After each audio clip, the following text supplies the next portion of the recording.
ये जितने पीछे बैठे हैं, मेरी आपसे रिक्वेस्ट है कि ये जो आपके सामने आज बैठे हुए हस्तियां हैं, ये आपको रोज इकट्ठी नहीं मिलेंगी। Please careful for your future also. You all are lucky. You are having a wonderful vice chairman, vice president of this institution, Sri Lalit Agrawal ji.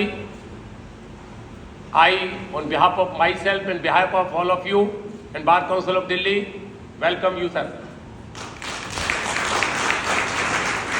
Professor Dr. Pir Singh ji, जो कि you all are lucky. You are having a wonderful principal of this institution. इनके पढ़ाए हुए, अभी आपने देखा judicial magistrate, इनके पढ़ाए हुए मेरे साथ में अभी बात की थी तो पता लगा 3 बार काउंसिल मेंबर आपके पढ़ाए हुए मेरे साथ में दिल्ली में हैं। मैं आपका बहुत दिल और आप सबकी तरफ से आपका स्वागत करता हूं। अनिल कौशिक जी, आपने देखा कि एक जज से की सीमा से भी ज्यादा बढ़कर he has tried his level best to convey his words from heart. दिल से उन्होंने आप लोगों से बात की और एक जुडिशियल अफसर होकर अपनी मर्यादा से ऊपर उठकर आपके हित के लिए जो बातें आपको बताई, you are all lucky and I on behalf of myself and behalf of your welcome. Anil ji, senior professor Khurana ji, मैं आपका भी मंच पर स्वागत करता हूं। और यहाँ जितने भी मेरे दिल्ली के साथी मुझे नजर आ रहे हैं, शायद मूड कोर्ट में एक जज के रूप में होंगे, मैं आपका हृदय से स्वागत करता हूँ। मेरे काफ़ी मित्र हैं और जो यहाँ के प्रोफेसर स्टाफ जिन्होंने आज इस कार्यक्रम को रखा है और मुझे बुलाया है, मैं आपका दिल से आभार प्रकट करता हूँ। और सभी स्टूडेंट से एक रिक्वेस्ट करता हूँ, ये टाइम रोज नहीं आएगा, ये आज है तो आज ही आएगा। अपने लिए आज इस समय को निकालिए आप लोग। यदि हम लोग दिल्ली से चल के आए हैं तो आपसे कुछ लेने आए हैं, लेकिन उससे कुछ ज्यादा देने आए हैं। अभी मेरे विषय में बहुत कुछ बताया, बार काउंसिल में हूं, 87 से प्रैक्टिस में हूं। दोस्तों, सबसे पहले मैं आप लोगों को बताना चाहता हूं कि जितने स्टूडेंट्स बैठे हैं, मैं हर 15 दिन के अंदर जो पूरे हिंदुस्तान से इवन बाहर से जो लॉ करके आते हैं बच्चे, उनका एनरोलमेंट करता हूं। मैं चेयरमैन हूं उस कमेटी का और 2003 से कंटिन्यूअस बार काउंसिल की राजनीति में लड़के झगड़ के मैं हमेशा एनरोलमेंट में रहता हूं, केवल इसलिए कि यदि मेरे शब्दों से यदि 2 स्टूडेंट भी हिंदुस्तान के अटॉर्नी जनरल, हाई कोर्ट जज और सुप्रीम कोर्ट जज बनेंगे तो मेरे से ज्यादा भाग्यशाली व्यक्ति कोई नहीं होगा।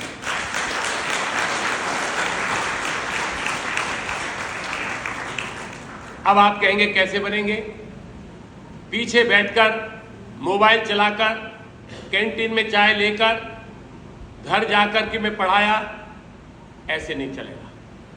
मैं सभी से एनरोलमेंट में एक बात कहता हूं, परसों भी थी, करीब 500 बच्चे थे उसमें, कि आज तक जो गलतियां की, कायदा तो मैंने कि कहता है कि हम कॉलेज में जाएं।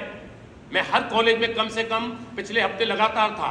मेरे कल रात को बहुत पेन था बैक में, इवन देन अभी भी मुझे पेन है, लेकिन आपके लिए आना इसलिए जरूरी है कि मैंने वायदा किया था। यही एक वकील की जिम्मेदारी होती है।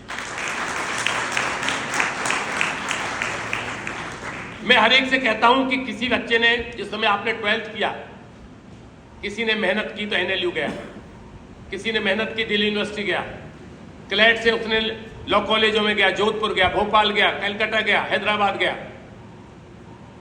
हमने जितनी मेहनत की, जितना गुड़ डाला, उतना हमने एजुकेशन ली। यदि हम आज इस कॉलेज के अंदर हैं, यदि आप उन लोगों से कंपटीशन करोगे तो आपको उनसे 10 गुनी ज्यादा मेहनत करनी पड़ेगी, तभी उस कंपटीशन के अंदर आ पाओगे। और उस मेहनत के लिए कोई वो अलग से क्लास अटेंड नहीं कर रहे। यही प्रोफेसर वो हैं जिनके जजेज बनाए हुए हैं, यही पीर सिंह जी वो हैं जो बार काउंसिल के मेंबर बना रहे हैं, ये वो हैं जो आपको पढ़ा रहे हैं। लेकिन यदि हम मन के अंदर ये धारणा करेंगे कि हम तो इस कॉलेज के अंदर पढ़ते हैं, वो वहां पढ़ते हैं, NLU में पढ़ते हैं, वो ज्यादा होशियार होंगे वो इसलिए होशियार होंगे कि वो हमसे, आपसे 10 गुनी ज्यादा मेहनत करते हैं। आईपीसी सेम है, गुरुओं का सम्मान करते हैं, मेहनत पहले की उन्होंने, कंपटीशन ट्रेंड किया। हमारी जिम्मेदारी तो उनसे ज्यादा बन गई। लॉ की एजुकेशन सबसे इजी है दुनिया में, रिक्शा वाले भी कर रहे हैं, क्रिमिनल कर रहे हैं, एलमंद का लड़का, चपरासी का लड़का, पुलिस का ऑफिसर का लड़का, वकीलों का लड़का, हर एक आदमी लॉ कर रहा है। लेकिन लॉ करने के बाद वकील बनना, ये गारंटी है इस कॉलेज की कि आपको बनाएंगे, ये गारंटी है बार काउंसिल की, आपको एनरोल करेंगे। लेकिन जिस दिन से ऑल इंडिया का रिजल्ट आया है, मैं आपको 170 लोगों की लिस्ट दे दूंगा जो डेली टेलीफोन कराते हैं कहीं ना कहीं से कि गोस्वामी जी पास हो सकते हैं। इस चीज को आज मेरे बच्चों, आज यदि इतना सीख के चले जाओगे, मेरी बातों का प्रभाव इन सारे इल्यूमिनेटीज का आप समझ लोगे, तो आपको ये मौका नहीं आएगा कि आपको ऑल इंडिया का टेस्ट क्लियर करना है। आप सारे होशियार हो, सारे काबिल हो, subject to condition if you will do the hard work. क्यों ना बताएगी जहां टेस्ट में आप किताब रख के पढ़ सकते हैं, यदि हम नकल भी अकल से नहीं कर सकते तो ऐसी वकालत करने का फायदा क्या होगा। मूट कोर्ट का क्या मतलब 2010 से पहले नहीं था। आप हमसे पूछिए हम लोग कैसे रहे, कैसे जज साहब ने काम किया, कैसे प्रोफेसर साहब बने, कैसे ललित जी बने, कैसे खुराना जी बने, कैसे मेरे साथी बने। दोस्तों उस समय भी I want to give example, मैं नंदगांव जगह है बरसाना, मथुरा पढ़ने जाता था 55 किलोमीटर दूर, बाई बस, बाई ट्रक, और वहां कॉलेज में हिस्ट्री के बच्चे नहीं आते थे पढ़ने, तो प्रोफेसर कहते थे कि मैं एक को कैसे पढ़ाऊंगा। और उस समय प्रोफेसर वो होते थे जो कॉलेजों में पढ़ाते भी थे, वकालत भी करते थे, पॉलिटिक्स भी करते थे। तो हम कहते थे कि मैं अकेला हूं, मुझे पढ़ाइए आप, और ना पढ़ाइए तो बातचीत करिए। आधा घंटे हम उनके साथ डिस्कस करते थे, वो अपना क्लास पूरा करके चले जाते थे। लेकिन जिस दिन लॉ हुई 3 दिन तक नींद नहीं आई कि इनरोलमेंट कैसे होगा, और फिर पीछे मुड़ के नहीं देखा।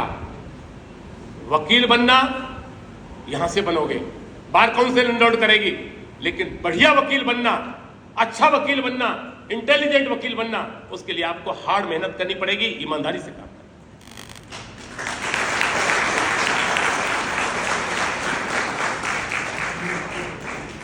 एक सिंगल आदमी दिल्ली में नहीं जानता था, इवन देन बार काउंसिल लड़ा, मेरे साथी जानते हैं, पहला इलेक्शन लड़ा और आज तक कंटिन्यूअस है। Guinness book of world record तक भेजा मैट्रिमोनियल डिस्प्यूट्स को। कोई चीज बड़ी नहीं है, कोई हमारे सेकंड जनरेशन लॉयर्स नहीं है। आज हमारे बेटे हैं, दोनों बच्चों को हमने लंदन से पढ़ा, एक लाया हूं मैं साथ में, मैं सुनिए आप लोग, देखिए हाईकोर्ट प्रैक्टिस करते हैं। ये जरूरी नहीं है कि बढ़िया तुम वकील हो तुम्हारा बेटा बढ़िया वकील होगा, ये इस प्रोफेशन में कोई गारंटी नहीं है। यहां तो जो मेहनत करेगा, लोग कहते हैं जनरली बच्चे कि साहब हम सेकंड हमारे लॉयर नहीं, हमारे फादर लॉयर नहीं थे, हम तो पहले। क्या फर्क पड़ता है इस बात से? फादर के साथ तो आप चल ही नहीं सकते हो। Everybody will give the example of your father. यदि फादर नहीं है तभी अच्छे वकील बनोगे आप। आज वकालत में बाद में आते हैं, कार साथ में होती है। आज जूनियर सीनियर का चुनाव करते हैं कि बढ़िया सीनियर होते हैं। Who is the senior? जिसके पास केस है, जिसके पास आपको अपॉर्चुनिटी है, जिसके पास आप मेहनत करते हो। कोई बड़ा वकील नहीं दुनिया में। जो ज्यादा फीस लेता है वो बड़ा वकील है, जिसके पास काम ज्यादा है वो बढ़िया वकील है। आज जो हिंदुस्तान के बड़े बड़े वकीलों के हम 7 नाम लेते हैं, लेकिन वो किस युग के वकील हैं? जब देश स्वतंत्र हुआ था, सन 50 के बाद के वकील हैं सब। आज का कंपटीशन उनके कंपटीशन से 100 गुना ज्यादा है। LLB तो करके चले जाओगे, माँ बाप को खुशी होगी कि मेरा बच्चा 3rd ईयर में, मेरा बेटा 4th ईयर में, मेरा 5th में है, एनरोलमेंट हो गया। लेकिन उसके बाद यदि इस एजुकेशन का प्रभाव बढ़ रहा है तो इसका कंपटीशन भी बढ़ रहा है और काम भी बढ़ रहा है। पहले लॉ फर्म नहीं थे, आज लॉ फर्म भी है। लेकिन मन को मजबूत करिए, हमें करना क्या है। लॉ फर्म में जाना है तो लॉ फर्म का मन बनाइए। जुडिशरी में जाना है, अब जज साहब ने जुडिशरी का मन बनाया होगा किसी टाइम पर, तो आज जज बन गए। कल मैं आप लोगों के माध्यम से उन्हें कांग्रेचुलेशन भी दूंगा कि शायद नेक्स्ट टाइम जब आप बुलाओगे तो ये सेशन जज होंगे।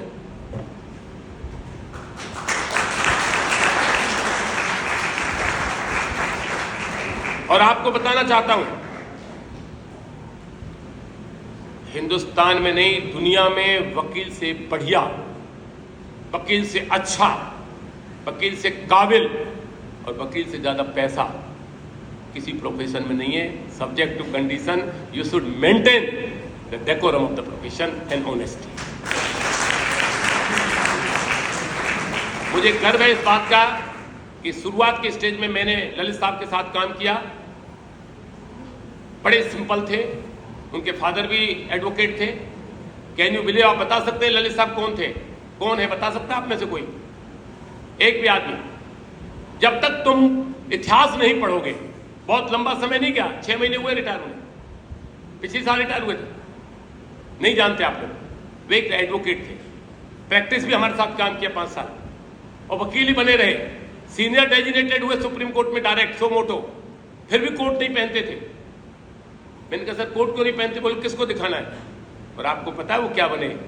डायरेक्ट आप जैसे व्यक्तियों में से, आप जैसे स्टूडेंट में से, डायरेक्ट लॉयर में से सुप्रीम कोर्ट के जज बने डायरेक्ट, और chief justice of India retire हुए।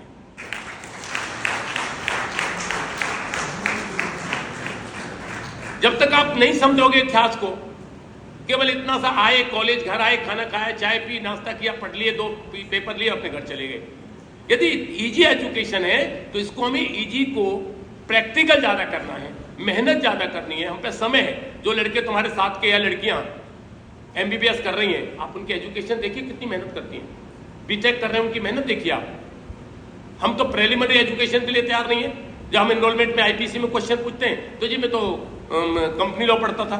जब कंपनी लॉ की बात करते हैं बोले जी मैं तो कॉन्स्टिट्यूशन पढ़ता था। जब कॉन्स्टिट्यूशन की बात करते हैं तो बोले जी सीपीसी तो किसी को ही नहीं पता, एविडेंस किसी को नहीं पता। ये दिस इज रॉन्ग, और ये आज ही पता लगेगी। हम आपके पास आज खड़े हैं, आज ही पता लगेगी। एलएलबी होने के बाद पता नहीं लगेगी, उसके बाद तो ये लगेगा कि मैं कहाँ जाऊं, दिल्ली में प्रैक्टिस करूं, रोहतक में करूं, चंडीगढ़ में करूं, लुधियाना में करूं, कहाँ जाऊं मैं? ये आज समझ में आनी चाहिए कि आईपीसी क्या है। पुराने लोगों को पता है, जितने प्रोफेसर बैठे हैं जो क्वेश्चन उठा रहे हैं सब जानते हैं कि आईपीसी, सीआरपीसी और एविडेंस को वकील उंगलियों पर रटे रहते थे। और आज भी जितने भी यहाँ बैठे हुए हैं सारे सीनियर्स, मैं ईमानदारी से कहना चाहता हूँ, सब मंच पे आ जाओ। आप कोई भी क्वेश्चन आईपीसी में कर लेना, सबको सेक्शंस रटे मिलेंगे, सबको सीपीसी रटी मिलेगी। और आज के स्टूडेंट को ना सीपीसी का पता है, ना आईपीसी का पता है, ना कॉन्स्टिट्यूशन का पता है। केवल उसको ये पता है कि लॉ कैसे करनी है, एनरोलमेंट कैसे होना है और पैसे कैसे कमाने हैं। इस प्रोफेशन में कोई शॉर्टकट का रास्ता नहीं है। ऑनेस्टी है आपकी। यदि हम आज ऑनेस्ट नहीं है और हम बार काउंसिल में 4 टेंडर चुनाव जीतते हैं, कौन देगा वोट हमको? क्यों देगा? जैसा उन्होंने बताया 2018 में फर्स्ट टाइम मैंने हिंदुस्तान में वकीलों के वेलफेयर के लिए माननीय राष्ट्रपति जी को बार काउंसिल में बुलाया विज्ञान भवन में, और एक ही टॉपिक रखा कि वकील की कोई सिक्योरिटी नहीं होती।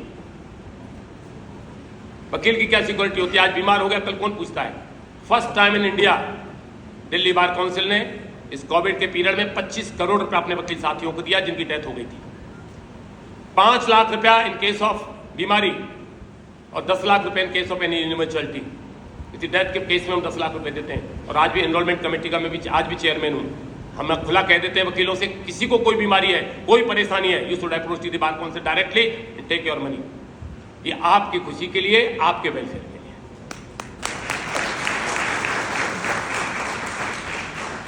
लोग राजनीति करते हैं किनकी? आम आदमी की। मैं ये कर दूंगा, हर पार्टी के लोग नेता भाषण दे रहे हैं एमपी बनकर, लेकिन हम राजनीति करते हैं काले कोट वालों की, जो दुनिया की राजनीति करता है।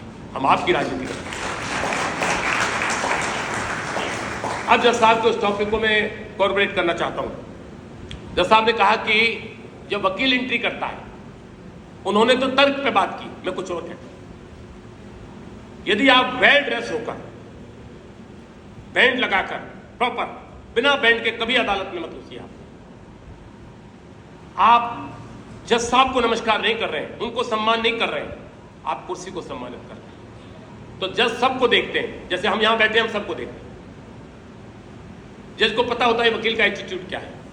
यदि आपका एटीट्यूड अच्छा है, आज सीख लेना, पूरे जीवन काम आएगा। आपका एटीट्यूड अच्छा है तो जज साहब, सर सॉरी मैं आपके गुस्ताखी कर रहा हूं, 20% नंबर उस वकील के जज साहब की निगाह में उसी समय बढ़ जाते हैं जिस समय वो कोर्ट के अंदर एंट्री करता है। उसके बाद जब आप आर्ग्यू करते हैं यदि if you argue kindly see the para number 14 page number 70, तो जज साहब समझेंगे पढ़ के आया है। लेकिन यदि जज साहब ने पूछ लिया कि वकील साहब how this case is maintainable, para number 5 पढ़िए अपना, तो वकील के पैर लड़ खड़ा जाते हैं। दोस्तों, तुम क्लाइंट के इंडिपेंडेंट लॉयर हो, वकील जज के पास 100 फाइलें होती हैं, लेकिन तुम्हारे पास एक फाइल होती है। Therefore you are better than judicial अफसर if you will argue your cause as per your own heart after hard work. यदि आप हार्ड वर्क करके आप अपनी फाइल को तैयार करके जाते हो तो जज से अच्छी पोजीशन पर आप खड़े हो, इसलिए जज को घुमा देते हैं वकील। लेकिन जो जज साहब पढ़ के बैठते हैं फिर आप नहीं घुमा सकते। तो दोस्तों, बहुत ज़्यादा समय नहीं लेते हुए मैं केवल आप लोगों से एक बात पूछना चाहता हूं कि जो मेरे साथियों ने कहा, रियल में आप अच्छा वकील बनना चाहते हैं या नहीं चाहते? अब आज जोर से बताइए। ये कॉलेज आपका, आप ये मानिए आपका मंदिर है, यहां से आपका जीवन चलना है। कभी दिमाग में ये मत लाना कि कोई कॉलेज छोटा होता है और कोई कॉलेज बड़ा होता है। यही प्रोफेसर यहाँ हैं, यही प्रोफेसर ट्रांसफर होकर वहाँ हैं। केवल गुरुओं का सम्मान करिए और ईमानदारी से अपने परिवार के साथ धोखा मत करिए और अपने साथ धोखा मत करिए। मेहनत करिए, परिश्रम करिए और एक दिन आप में से जुडिशियल अफसर बनोगे। अपने लिए ताली बजाओ जुडिशियल अफसर के लिए।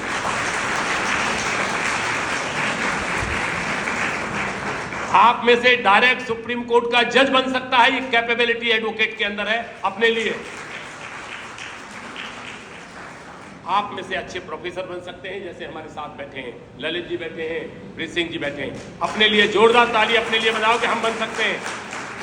और दोस्तों, एक बात और कहना चाहता हूं कि advocate is better than member of parliament, advocate is better than member of legislative assembly, subject to condition. आज केजरीवाल की बेल में कौन पेश हो रहा है? वकील पेश हो रहा है या इंजीनियर पेश हो रहे हैं? कौन पेश हो रहा है? पीछे से बताइए आप लोग। वकील पेश हो रहे हैं या इंजीनियर पेश हो रहे हैं? तो आप लोग कौन बनोगे? तो वकील बेटर हुआ नहीं हुआ? जिस मुख्यमंत्री के पास मिलने का समय ना हो, उस मुख्यमंत्री के लिए आप एक एडवोकेट खड़े हो और वो आपकी तरफ निगाहें गड़गड़ा के देख रहे हैं कि वकील साहब कब कहेंगे कि जी आपकी बेल हो गई। तो आप बेटर हुए पॉलिटिशियन से, नहीं हुए? बताइए।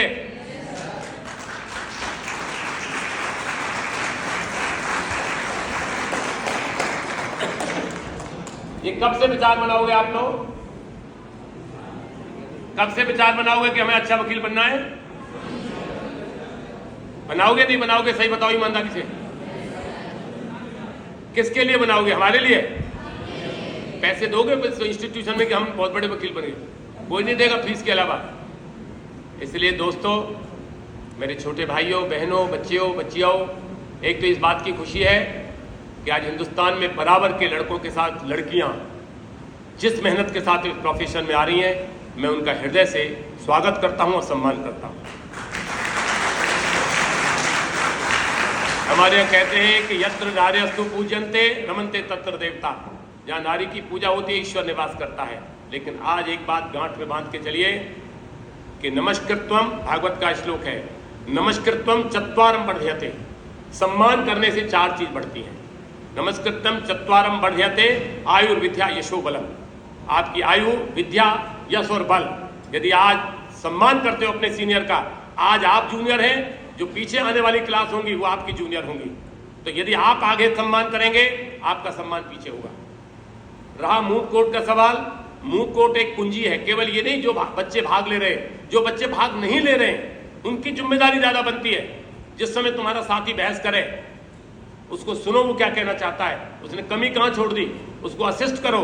ये नहीं कि जो कंपटीशन में भाग ले रहे हैं केवल वही अच्छे हैं, नहीं। आप यू ऑल आर लकी, सब भाग्यशाली हो, सब में उतना ही काम करने की क्षमता है। लेकिन आज के बाद अपने आप को एक इरादा बांध के घर जाइएगा इस कंपटीशन के बाद कि हमें वकील ही नहीं बनना। वकील तो मैं, तुम जितने भी हो मुझे लिस्ट पकड़ा दो, तुम लॉ करो या ना करो, तुम्हें एनरोल तो कर ही देंगे। लेकिन उसका फायदा आपको नहीं होगा। फायदा जब ही होगा जब आप एक अच्छे वकील बनोगे, नामी वकील बनोगे, नामचीन बनोगे, अच्छे प्रोफेसर बनोगे, अच्छे जज बनोगे।